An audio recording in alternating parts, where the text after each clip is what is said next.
টানা 6 ঘন্টা জার্নির পর গাড়িটা এসে থামলো ক্যান্টনমেন্টের গেটে। গেটে একজন পুরুষ আর একজন মহিলা আর্মি বসে পাহারা দিচ্ছে। তাদের অনুমতি ছাড়া ভেতরে বাইরে কেউ যাতায়াত করতে পারে না। আয়েশকে দেখে গেটে ডিউটিরত দুইজন আর্মি সালাম দিল। আয়েশ গাড়ি থেকে আমাদের ব্যাগপত্র নামিয়ে নিল। গাড়ি থেকে আমাকে নামতে দেখে তারা দুজন আমার দিকে তাকিয়ে আছে। তারা এমন ভাবে তাকিয়ে আছে মানে তারা বুঝতে পারছে আমি আয়েশের ওয়াইফ, কিন্তু মুখ ফুটে বলতে পারছে না। আয়েশ তাদের মুখভঙ্গি দেখে বলল, আপনাদের ভাবি। তারা দুইজন অমায়িক হাসি দিয়ে আমাকে সালাম দিয়ে বলল, স্যার খুব মানিয়েছে আপনাদের দুজনকে। আমি সালামের উত্তর দিয়ে আর কিছুই বললাম না, কেননা আমার কিছুই বলতে ইচ্ছে করছে না। এই লোকটার বউ হিসাবে ভাবি ডাক আমার আরো জঘন্য লাগছে। আয়েশ যেন এমন কথা শুনে খুশিতে গদগদ ভাব, মুখে অত্যন্ত মিষ্টি হাসি নিয়ে বলল, থ্যাংক ইউ সো মাচ। আয়েশের সাথে ক্যান্টনমেন্টের ভেতরে গেলাম। ক্যান্টনমেন্টের এরিয়া যে এত বড় হতে পারে সেটা অনুমান ছিল না আমার। ভেতরে বিভিন্ন ফলের গাছ, পুকুর, ফুলের গাছ, অনেকগুলা বিল্ডিং, সব মিলিয়ে বিশাল এক এরিয়া। তবে আমার ভীষণ পছন্দ হয়েছে। আয়েশকে বললাম, আমরা কি এখানেই থাকবো? না, আমি বাসা নিয়েছি পাশেই, সেখানে থাকবো। এখানে আমার কিছু জিনিস আছে, সেগুলো নিয়ে একবারে বের হব। এখানে তো আর থাকবো না, তাই জিনিসগুলো রেখে লাভ নেই। ও, তাহলে আমাকে একবারে সে বাসায় রেখে আপনার জিনিস নিয়ে যেতেন। তোমাকে রেখে আসলে গিয়ে যদি আর না পেতাম? কেন, আমি কি হারিয়ে যেতাম? তোমার দ্বারা সবই সম্ভব মেয়ে। মানে আমাকে এক বিন্দু নিজের থেকে কাছছাড়া করছেন না, এভাবে জোর করে আমাকে কতদিন আটকে রাখবেন উনি? ভীষণ অবাক হচ্ছি ওনার ব্যবহারে, সারাক্ষণ চোখে চোখে রাখছেন আমাকে। ব্যাপারটা আরো বিরক্ত করছে আমাকে। ওনার কিছু জিনিসপত্র নিয়ে আবার বেরিয়ে এলেন। ক্যান্টনমেন্ট থেকে মাত্র 5 মিনিটের দূরত্বে ওনার বাসা। একটা 5তলা বিল্ডিং এর সামনে এসে নামলাম। বিল্ডিং এর সামনে বিশাল বড় ঝাউ গাছ আছে দুইটা, দেখে মনে হচ্ছে ভীষণ পুরনো। গেটের দারোয়ান গেট খুলতে লিফটে উঠে 5তলায় পৌঁছালাম। করিডোরের ডান পাশের ফ্ল্যাটে আয়েশ থাকে। দরজা খুলে ভেতরে প্রবেশ করে দেখি বিশাল বড় একটা খাট। ওনার বোধ হয় বড় খাটই পছন্দ, কেননা ওনার বাড়িতেও বেশ বড় খাট দেখেছি। মাথায় যন্ত্রণায় ফেটে যাচ্ছে আমার, অন্য কোনো কিছু আর খেয়াল করলাম না। কিন্তু তার থেকে কোনো হেল্প নেব না বলে কষ্ট ভোগ করছি, তবুও তাকে বলছি না। আমাকে মাথায় হাত দিয়ে বসে থাকতে দেখে বলল, মাইগ্রেন আছে তোমার? প্রশ্নটা শুনে ভীষণ অবাক হলাম। সত্যি আছে। উনি কিভাবে জানলো? ওনার দিকে তাকিয়ে বললাম, বাট কিভাবে জানলেন? আমার সামনে একটা মাইগ্রেক্স ওষুধ এগিয়ে দিয়ে বলল, টাফনিলের থেকে এটা বেটার আছে। মাথার যন্ত্রণা আমারও হয়, আর আমি জানি এটা অনেক ভয়াবহ পেইন দেয়। বলে আয়েশ এক গ্লাস পানি এগিয়ে দিল আমার সামনে। মাথার যন্ত্রণা থেকে বাঁচতে পানির গ্লাসটা নিয়ে ওষুধটা খেয়ে নিলাম। তারপরেই আয়েশ এক গ্লাস শরবত দিয়ে বলল, এটা খেয়ে নাও, ভালো লাগবে।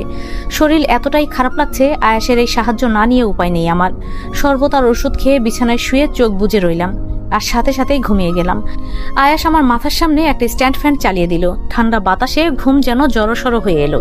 যখন ঘুম ভেঙেছে তখন সন্ধ্যা পেরিয়ে রাত। লম্বা ঘুম দিয়ে উঠে দেখি রুমের লাইট জ্বলছে, আয়েশ রুমে নেই। ফ্লোরে সুটকেসটা পড়ে আছে। সাথে সাথে মনে পড়লো আমার ফোনের কথা। আয়েশ আশেপাশে নেই, এই সুযোগে অভিকে ফোন করা যাবে। ফ্লোরে নেমে সুটকেসটা খুলে সব কাপড় বের করলাম। ফোনটা যেখানে রেখেছিলাম সেখানে নেই। মনের মাঝে অজানা ভয় আর অশান্তি দানা বেঁধেছে। মনে হচ্ছে অনেক মূল্যবান কিছু খুঁজে পাচ্ছি না। সমস্ত কাপড় ফ্লোরে ছড়িয়ে ছিটিয়ে ফেলেও ফোন মিলল না। মাথায় হাত দিয়ে বসে ভাবছি অন্য কোথাও রেখেছিলাম কি, কিন্তু না, এখানেই তো রেখেছিলাম। এমন সময় আয়েশের পুরুষালী কণ্ঠ আমাকে ডেকে বলল, কি খুঁজছো মুগ্ধতা? আমি যেন বৈশাখের কালবৈশাখী ঝড়ের গতিতে পেছনে তাকালাম। আয়েশ ব্যালকনিতে দাঁড়িয়ে টাওয়াল দিয়ে চুল মুছছে। আয়েশের ডাকে হৃৎপিণ্ড ভয়ে কেঁপে উঠল। এক অজানা জড়তা দানা বাঁধলো আমার ভেতরে। কিন্তু কেন? কিসের এই জড়তা? কেন আয়েশকে ভয় পাচ্ছি আমি? আমি তো আয়েশকে আমার প্রতি কোনো অধিকার ফলাতে দেব না। আমি তো তাকে ডিরেক্ট বলে দিয়েছি আমি তাকে ঘৃণা করি। তবুও কেন এমন মনে হচ্ছে আমার যে সে আমার স্বামী, আর তার সামনে আমার প্রেমিকের কথা মুখে আনা যাবে না? হঠাৎ করে এই অদ্ভুত ফিলিংস কেন জন্ম নিল আমার ভেতরে? আমি এখনই আয়েশকে বলবো আমার ফোন খুঁজছি, আমি অভির সাথে কথা বলতে চাই, প্লিজ লিভ মি। কিন্তু কিছুতেই আমি বলতে পারলাম না আয়েশকে এমন কথা। আমার ভেতরের অজানা কোনো অনুভূতি আমাকে আটকে দিল। আমাকে চুপ থাকতে দেখে আয়েশ আবারও বলল, মুগ্ধতা তুমি কিছু খুঁজছো?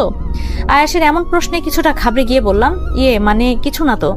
আয়েশ মাথা থেকে টাওয়েলটা নামিয়ে হাতে ধরে আমার দিকে প্রখর দৃষ্টি নিক্ষেপ করে বলল, মিথ্যে বলছো কেন মুগ্ধতা? বলেই আমার কাছে এসে সামনের ছোট চুলের পানি হাত দিয়ে ঝাঁকালো। সাথে সাথে 2 ফোঁটা পানি আমার নাকে এসে পড়লো। আমি আয়েশের মুখের দিকে তাকিয়ে দেখলাম আয়েশ সম্পূর্ণ শিওর হয়ে বলছে আমি মিথ্যে বলছি। কিন্তু কিভাবে বুঝে গেল আমি মিথ্যে বলছি? কিছুটা অবাক হওয়ার ভান করে বললাম, মিথ্যে বলবো কেন? ফোন খুঁজছো তাই না? সাথে সাথেই বুকের মাঝে বাড়ি মেরে উঠলো। আয়েশ এটা বুঝে গেল কিভাবে? কিছুটা ভয়ও পেলাম আমি যে ফোন লুকিয়ে রেখেছিলাম বুঝে গেল কিভাবে আয়েশ? টেনশনে জিভ দিয়ে ঠোঁট ভিজাচ্ছি। তাহলে কি ফোনটা আয়েশের হাতে? আয়েশ কি ফোনের ভেতরে থাকা সব দেখে ফেললো? দেখলে দেখুক, আমার কি, সে তো জানেই আমাদের রিলেশন আছে। তবুও নমনীয় ভাবেই বললাম, না মানে এখানে রেখেছিলাম, খুঁজে পাচ্ছি না। ওটা তো গাজীপুরেই দাফন কাফন করে রেখে এসেছি। মাথা চক্রাকারে ঘুরতে শুরু করলো আমার। ওই ফোনের মধ্যেই আমার আর অভির হাজারো স্মৃতি, আমাদের হাজারো ছবি, হাজারো গল্প। ফোনটা না থাকা মানে আমাদের দুজনের সব স্মৃতির চিহ্ন মুছে যাওয়া। আমার করা মেসেজের উত্তর অভি কি দিয়েছিল? ফোন ছাড়া আমার তো জানা হবে না। মানুষটার প্রতি ঘৃণা আরো তীব্র হলো আমার, প্রখর হলো আরো। আমার সব আনন্দের সামনে কাটার মতন এই মানুষটা দাঁড়াচ্ছে। নিমিষেই চোখে পানি চলে এলো। তীব্র ঘৃণা নিয়ে বললাম, কেন করেছেন এমন? আপনি জানেন ওই ফোনের মাঝে আমার কত স্মৃতি আছে। একটা পার্সোনাল ফোনে মানুষের কত কিছু থাকে। তুমি আমার ওয়াইফ, তুমি কোনো পাপ করলে সেটার দায়ভার আমার উপরই পড়বে। আমি চাই না তুমি কোনো অপবিত্র কাজ করে আমাদের পবিত্র সম্পর্কটা নষ্ট করো। ফোনটা লুকিয়ে রেখে নিজেই তো সো কল্ড বয়ফ্রেন্ডের সাথে যোগাযোগ করবে, সেটা আমি কিছুতেই মেনে নেব না। কেন মেনে নেবেন না? Because nothing. তোমার রাগ হচ্ছে হোক, ঘৃণা হচ্ছে আমার প্রতি হোক, সমস্যা নেই। আমার ফোনটা তুমি ইউজ করতে পারো, কোনো প্রবলেম নেই। ভীষণ মন খারাপ করে আবারও বিছানায় শুয়ে পড়লাম। বিষাক্ত অনুভূতিরা ঘিরে ধরছে আমাকে। প্রচন্ড যন্ত্রণায় জ্বলে যাচ্ছে বুক। মন পোড়া আর্তনাদ কাউকে বোঝাতে পারছি না। এমন কেউ নেই তাকে বলবো ভীষণ কষ্ট হচ্ছে। এমন সময় আয়েশ আমার কাছে খাবার নিয়ে এসে বলল, মুগ্ধতা খাবার খেয়ে নাও, তোমার ফেভারিট ছোলার ডাল আর গরুর মাংস। না খেয়ে থাকলে যুদ্ধ করবে কিভাবে? নিজে না খেয়ে অন্যের ওপর প্রতিশোধ নেওয়া যায় না, এটা কিন্তু এক প্রকার বোকামি। আমি খাবো না, ক্ষুধা নেই আমার। আচ্ছা খাবে না? তুমি যে আমাকে একদিনে এতটা ভালোবাসবে আমি বুঝতে পারিনি। How lucky I am. মানুষ যাকে ভালোবাসে তার উপর অভিমানে না খেয়ে থাকে, এটা যুগে যুগে প্রমাণিত। আপনাকে আমি ভালোবাসি না, ক্লিয়ার? তাহলে আমাকে এতটা ইম্পর্টেন্স না দিয়ে না খেয়ে থাকার মানে কি? আমি কি ধরে নেব এটাই ভালোবাসা? No, never. কিসের ভালোবাসা? তাহলে খাচ্ছ না যে? হয় খাবার খাও, না হলে আমাকে জড়িয়ে ধরে আই লাভ ইউ বলো। খাবার না খেলে বুঝে নেব ভালোবাসো। ক্ষুধা পেটে তাকে ভালোবাসি না প্রুভ করতে প্রচুর খাবার খেয়ে নিলাম। তার দিকে তাকিয়ে রাগে রাগে যতটা খাবার ছিল ফিনিশ করে দিলাম। খাবার খাওয়া শেষে আয়েশ আমাকে তার ফোনটা এগিয়ে দিয়ে বলল, তোমার দেবর কথা বলবে, ফোনটা নাও। আয়েশের দিকে তাকিয়ে রইলাম আমি। তার একটা ছোট ভাই আছে শুনেছি, কখনো কথা হয়নি। আয়েশ আমাকে তাকিয়ে থাকতে দেখে চোখ ইশারা দিয়ে বলল, অয়ন লাইনে আছে, কথা বলো। আমি নিঃশব্দে ফোনটা কানে নিয়ে মিহি কণ্ঠে সালাম দিলাম, আসসালামু আলাইকুম। ফোনের ওপাশ থেকে বেশ শান্ত কণ্ঠের একটা ছেলে উত্তর দিল, ওয়ালাইকুম আসসালাম ভাবি, কেমন আছেন? আলহামদুলিল্লাহ ভালো। ভাবি, আমি আপনার বয়সে বড় হব। আমি অনার্স 3rd ইয়ারে পড়ি, তবে আমাকে প্লিজ আপনি করে বলবেন না, আমাকে তুমি করে বলবেন, অনুরোধ রইল। বাট আমার থেকে 3 ইয়ারের সিনিয়র, তুমি বলতে কেমন বাজছে? ভাবি, বড়দের যে তুমি বলা যায় না, ব্যাপারটা কিন্তু এমন নয়। আমি আপনার ভাইয়ের মতো, তাই আপনজন মনে করেই তুমি বলে রাখবেন। আচ্ছা ঠিক আছে। আপনাদের বিয়েতে আমি থাকতে পারিনি, খুব খারাপ লাগছে। কলেজের পিকনিক ছিল সাজেকে, অনেক দিনের প্ল্যান ছিল, তাই যেতেই হয়েছিল। মা বলেছিল তুমি পিকনিকে গিয়েছো, রাতে খেয়েছেন? হ্যাঁ, তুমি খেয়েছো? হ্যাঁ খেয়েছি। এমন সময় আয়েশ ফোনটা মিউট করে বলল, অয়নকে বলো যে পাশে মা বাবা থাকলে তাদের কাছে দাও। আমার সাথে ফাইট করো, ব্যাপার না, বাট মা বাবার সাথে ভালো ব্যবহার করলে তারা খুশি হবে। আর আমার বাবা মা খুশি হলে আমি খুশি। তুমি জাস্ট তাদের সাথে একটু ভালো ব্যবহার করবে, এটা ছাড়া আর কিছুই চাই না আমি। আয়েশের কথা শুনে রাগে চোখ পাকিয়ে আয়েশের দিকে তাকালাম আমি। মানে কি? আমাকে কি এতই স্টুপিড ভাবে যে আমি তার বাবা মার সাথে খারাপ ব্যবহার করব? দাঁত কিরমির করে আয়েশকে বললাম, সেটা আপনাকে শিখিয়ে না দিলেও চলবে, ওকে? আমি এমনিতেও অয়নকে বলতাম মাকে ফোনটা দিতে। আমার কথা শুনে আয়েশের টেনশনে থাকা মুখটা সাথে সাথে স্নিগ্ধ হয়ে গেল। আনন্দে চিকচিক করছে মুখের অদল। আয়েশের মুখ দেখে মনে হচ্ছে এই মুহূর্তে তাকে পৃথিবীর সর্বোত্তম নিউজটা দেওয়া হয়েছে। ফোন আনমিউট করে অয়নকে বললাম, মা কি পাশে আছেন অয়ন? জি ভাবি, কথা বলবেন? হ্যাঁ বলবো। তবে তোমাকেও বলছি, আমাকে আর আপনি আপনি করা চলবে না, আমাকেও তুমি করে বলবে। কি বলবে তো? হ্যাঁ। বললে কাজ হবে না। আমি শুনেছি তুমি অনেক লাজুক প্রকৃতির একটা ছেলে, কথা একেবারেই কম বলো। অয়ন মৃদু হেসে মায়ের কাছে ফোনটা দিল। ফোনের ওপাশ থেকে মা বললেন, মুগ্ধতা কেমন আছো মা? জি মা, ভালো আছি। আপনি কেমন আছেন? ভালো আছি মা। মুগ্ধতা, বলছি তুমি কখনো মন খারাপ করো না। আমি বুঝতে পারছি তোমার মন খারাপ। আমার আয়েশ অত্যন্ত ভালো ছেলে, কখনো তোমার কোনো কষ্ট হতে দেবে না। দেখে নিও মা, অন্য ছেলেদের মতো তোমার উপর জোর খাটাবে না, তোমাকে ভালো রাখার সব চেষ্টা করবে ও, দেখে নিও। আস্তে আস্তে তুমি নিজেই বুঝতে পারবে। শুধু এতটুকু বলবো, আমার ছেলেকে ছেড়ে চলে যেও না, তাহলে আমার ছেলেটা কি করবে তার ঠিক নেই। জি মা, ঠিক আছে। ফোনটা আয়েশের হাতে আবার দিয়ে দিলাম। আয়েশ কথা বলতে বলতে বাইরে চলে গেল। আয়েশ ফিরে এসে বলল, অয়ন যে ভালোই কথা বলল, এত প্রথম পরিচয়ে এতটা ক্লোজ ভাবে কারোর সাথে কথা বলল। আপনার মতো অসভ্য না অয়ন, বুঝলেন? ভদ্রতা আছে ওর মাঝে। মুগ্ধতা শোনো, বলুন, একটু অসভ্যতা করতে দেবে প্লিজ? বর হইতো তোমার, একটু অসভ্যতা করলে কি হয়? মতলব কি আপনার? এটুকু বলার সাথে সাথে আয়াস তার ওষ্ঠ গাঢ়ভাবে ডুবিয়ে দিল আমার গালে। আমি ভীষণভাবে কেঁপে উঠলাম। হঠাৎ যেন ঠান্ডা হিম হয়ে গেল আমার শরীরের সব লোমকূপগুলো দাঁড়িয়ে গেল, যেন মাঘ মাসের কড়া শীতে কাঁপছি আমি। জীবনে প্রথম কারো ওষ্ঠের ছোঁয়ায় হতবাক হয়ে দাঁড়িয়ে রইলাম আমি। সেই ওষ্ঠ ডুবিয়ে খানিকক্ষণ পরে ছাড়লো। ডান গালে যেন ভয়াবহ কোনো তুফান বয়ে গেল আমার। আমি ভীষণ অবাক হয়ে তার দিকে তাকালাম, অথচ তার মুখে ড্যাম কেয়ার ভাব, যেন খুব সাধারণ কাজ সে করেছে। তাকে দেখে মনেই হচ্ছে না সে যে ভয়ঙ্কর রকমের কোনো কাজ করেছে। এই কাজের জন্য এতটুকু অনুতাপ নেই তার ভেতরে। তার স্পর্শ একটুও ভালো লাগলো না আমার, যার জন্য মনে জায়গা নেই তার স্পর্শ কতটা বিরক্তিকর এটা যার সাথে ঘটে সেই একমাত্র অনুভব করতে পারে। মনের ভেতরে অভিনামক অনুভূতি আবারও দাউ দাউ করে জ্বলে উঠল। অভিছাড়া কারো স্পর্শ সহ্য করার মতো ক্ষমতা নেই আমার।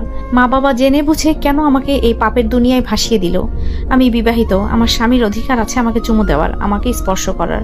এই সব অধিকার একমাত্র তারই, কিন্তু আমার মনে তার জন্য জায়গা নেই বলে তাকে মেনে নিতে পারছি না। এত বাজে অনুভূতি নিয়ে বেঁচে থাকার চেয়ে মরে যাওয়াই বেশি ভালো।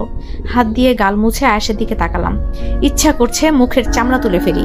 বারবার ডলাডলি করছি হাত দিয়ে। আয়েশের প্রতি বিরক্তি নিমিষেই আরো কয়েক গুণ বেড়ে গেল। আয়াস আমার দিকে তাকিয়ে বলল, এত ডলাডলি করে কি হবে মুগ্ধতা? মুখের চামড়া তুলে ফেলতে চাও নাকি? কিছুদিন পর তো চুমু দিতে দিতে আমাকে আহত করে ফেলবে।